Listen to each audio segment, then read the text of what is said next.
everybody, this is Lauren here at Plexuss, and today's video is going to be how to create your first resume. You may be needing a first resume for your job that you are applying to, or the college that you are applying to may require you to submit a resume, but we will be going over some tips and tricks and guidelines on what you should follow when creating your first resume.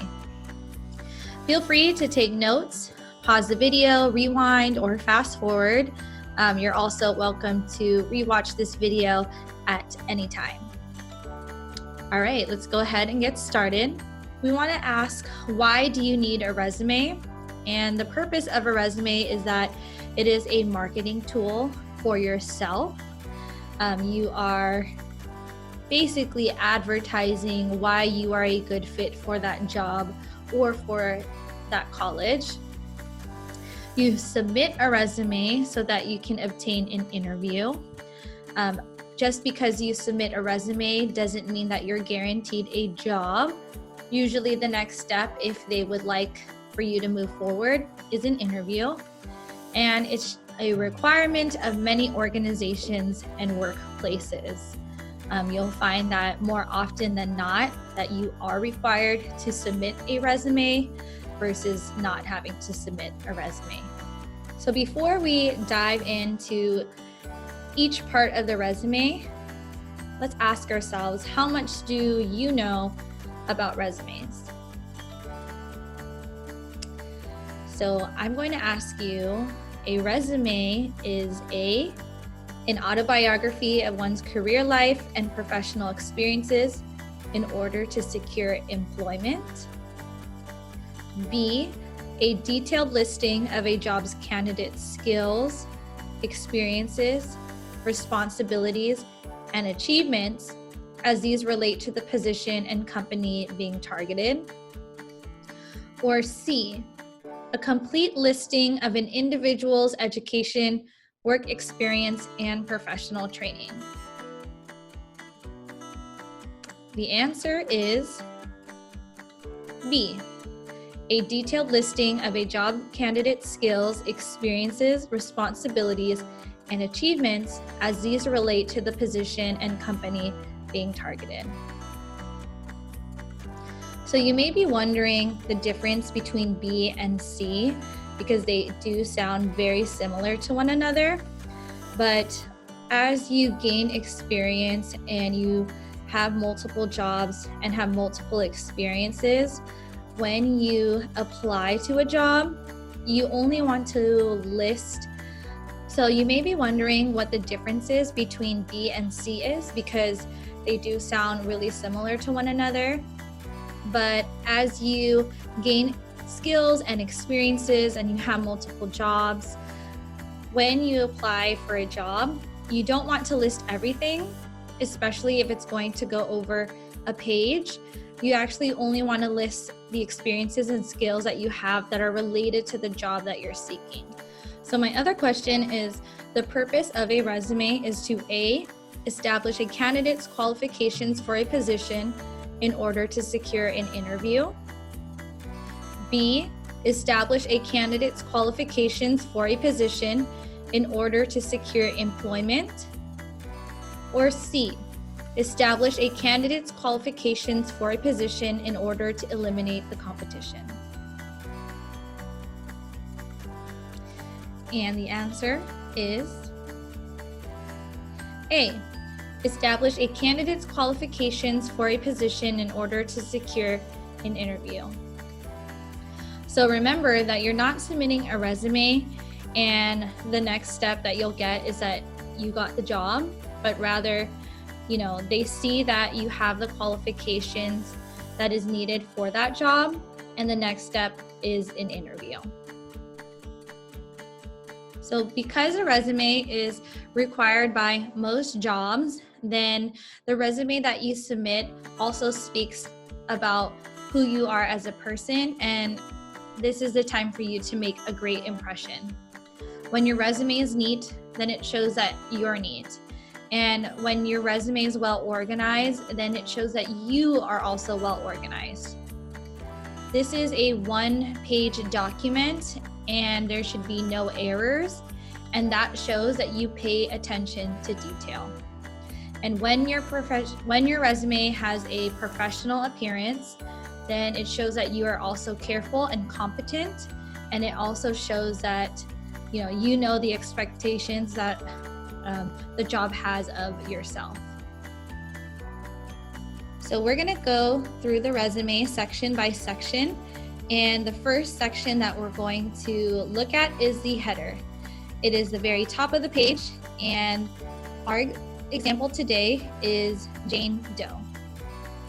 So in the header, you must include your name, your permanent address. This should be a address that if you were to receive mail, that you are able to access and obtain it. You want to include your email address, and do pay attention, because if at this point you do not have a professional email, then you do want to change your email so that it is professional. You also want to include your telephone number, include the area code, and this is all information that is found at the top of the page. The next section is education. And as we look at our example, Jane Doe has 2 schools listed in her education section. So let's break down the education section and what must be included in this section. So you want to name all of the high schools and the colleges, and you want to be sure to include the city and the state. You want to list this in reverse chronological order and put the most recent first. If you haven't started college yet, but you know which college you are going to attend, you do want to list that school. You can just include the month that you are going to start, and then that would be first, because that is going to be the most recent school that you attend. If you attended multiple high schools, then you want to include all of the high schools that you attended. And then you want to name the degree that you received or that you hope to receive, and then the major. Of course, your major will only be listed with the college that you include. And typically, if you are going to college after high school, then you are obtaining your bachelor's degree. If you are going to a community college, you might be obtaining a certification or an associate's degree. But if you look at the example, you do want to specify what that degree is going to be in. The example here says Bachelor of Science in Business. If you are undecided about your major, then you can leave that information out. And when you graduate from high school, the degree that you want to include is high school diploma. You don't have to list any middle schools or elementary because there were no degrees received there. So the oldest education would be from high school. You may also list your GPA, but I only recommend that you include it if it is at least 3.0. And round down to the nearest tenth. So if you have a 3.062, then just put 3.0. If you have any accolades associated with your GPA, so if you are magna cum laude, summa cum laude, then you can include that in the education section. You also want to include dates or the expected dates.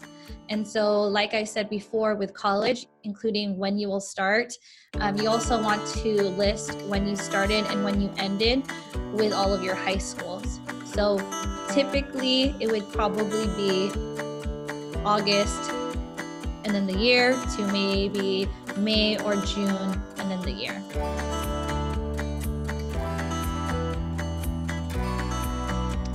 So the next section of your resume, we're going to go over 3 sections at a time, which is work experience, volunteer and community service, and activities.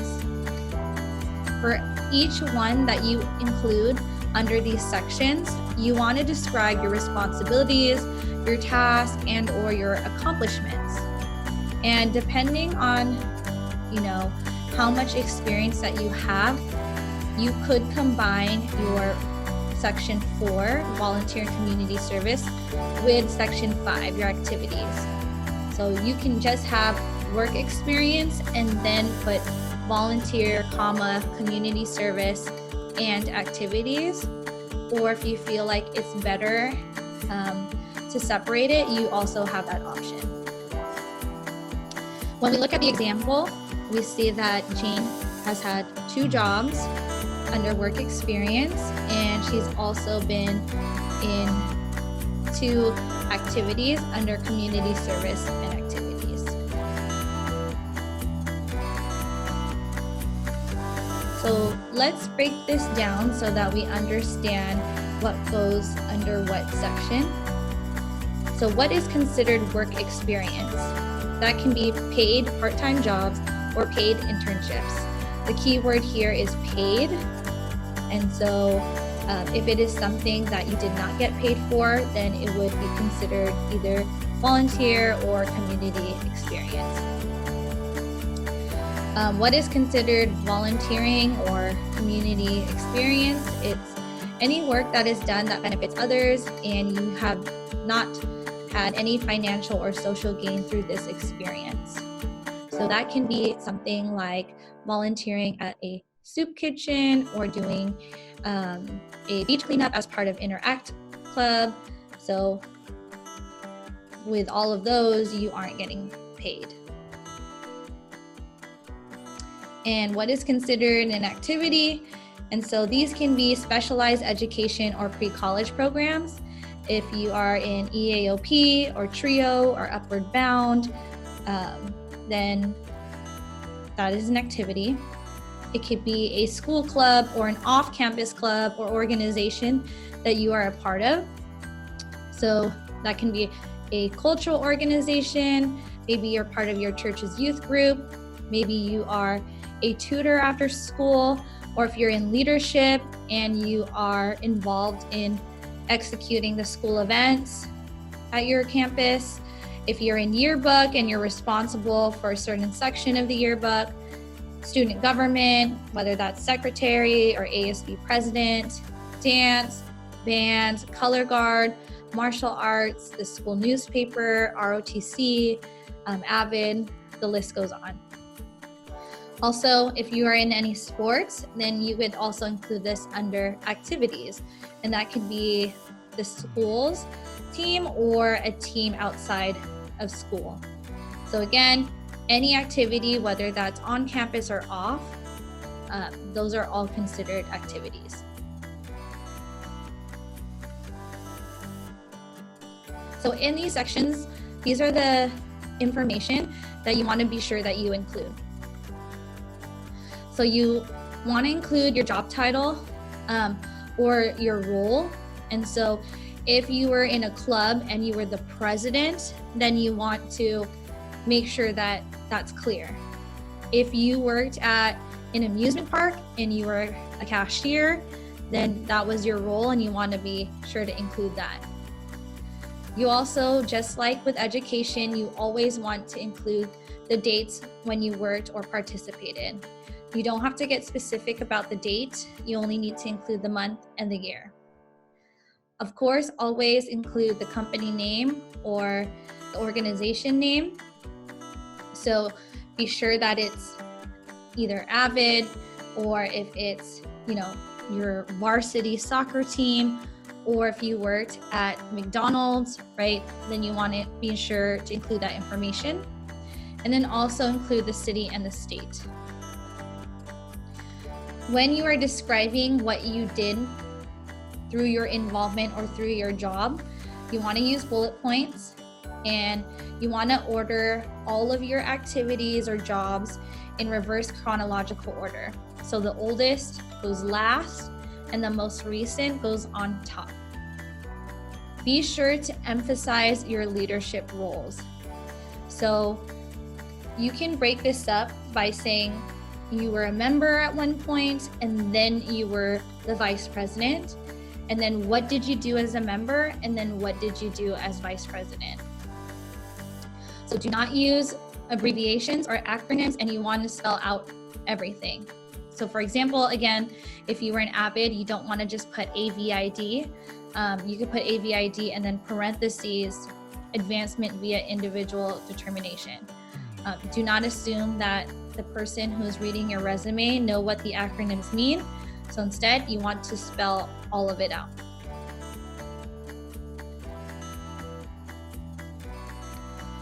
So like I said, you want to describe what you did or how you participated through bullet points.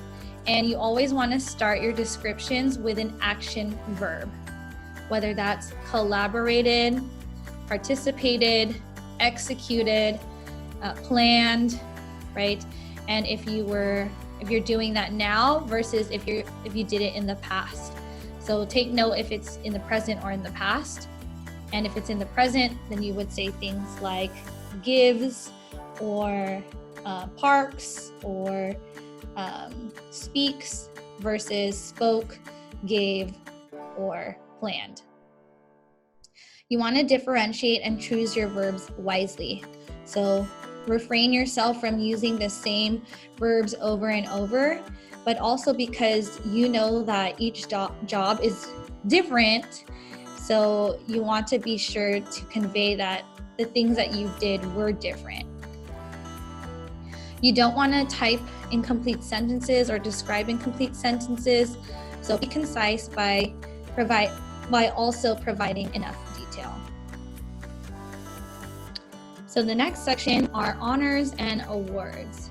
In the example, we see that Jane's awards were honor roll and superintendent honor roll. There is a difference between the two. So with honors and awards, you don't have to describe, but you just want to list what your awards and the honors that you received are. So use bullet points, include the month and the year that you received them, and the city and the state. You also want to put the most recent one first. And of course, again, don't use acronyms, or if you do, make sure that you spell it out. So some examples of honors and awards could be perfect attendance, honor roll, like our example, athlete of the year, most valuable player, if you received any scholarship, if you entered into a contest and you won first place, and also community awards. You may have been awarded by maybe the mayor or the county, and so those also count as honors and awards. The last section is skills and abilities. Here, Jane has 4 skills listed. And of course, still use bullet points. And you want to list relevant skills that you've learned in your previous experiences. And hopefully these are skills that are relevant for future experiences. So if you are bilingual or multilingual, that is always a sought out skill. And that especially makes you stand out. You definitely don't want to leave that out if you are bilingual. If you are familiar with particular computer software like iMovie or Final Cut Pro, especially if that's something that they're looking for that particular position. If you are certified, maybe you have your CPR certification and you are applying to be a lifeguard or a teacher. Also, if you are a master in operating certain equipment, you want to name them. If you are familiar with Google Drive, or even art skills, visual and performing arts skills are also really helpful. So photography, calligraphy, these are all skills that you are able to put in that section. So a couple do's and don'ts to remind you is to use action verbs, especially in sections 3, 4, and 5. With your descriptions, be short and concise while making an impact. it is always more impactful when you use numbers or percentages or money amounts. And so if you planned a school dance and it was for a student body of 800 students, then it shows that you're able to execute a large event successfully. Keep your resume easy to read, and so they should be able to look through it with ease. And also, especially because it is your first resume, you want to keep your resume to one page. So here are some things that you do not want to do. You're not going to use your pronouns, so I, me, my, etc. The action verbs take care of that, so you don't have to speak in that way, especially because you're not speaking in full sentences. You don't include references in the resume. You don't want to clutter your resume with non-essential information. Remember, your resume is only one page, and so every bullet point and every description really counts. Do not make any misrepresentations. So don't say that you are bilingual when you really can't hold a conversation with other people. And then you want to be sure that you don't include personal information. So your social security number, your age, your height, your weight. You don't even want to include a picture of yourself on the resume. So here is the example. It's just cut in half, but when you put it together, it is one page. But as you see here, we have the header, Jane's education, her work experience, her activities and service, her awards, and also her skills and abilities. It's also easy to read. If you look at her bullet point descriptions, they all begin with an action verb. So, for example, under work experience, she worked at Tapioca Express as a barista, and so counted, operated, maintained, and we don't see the words I, me, or my in these descriptions. It's not needed.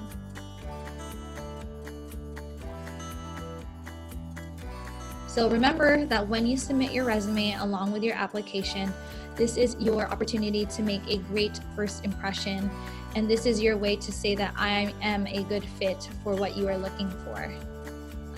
So the next two takeaways is to recognize your work and to not neglect your accomplishments.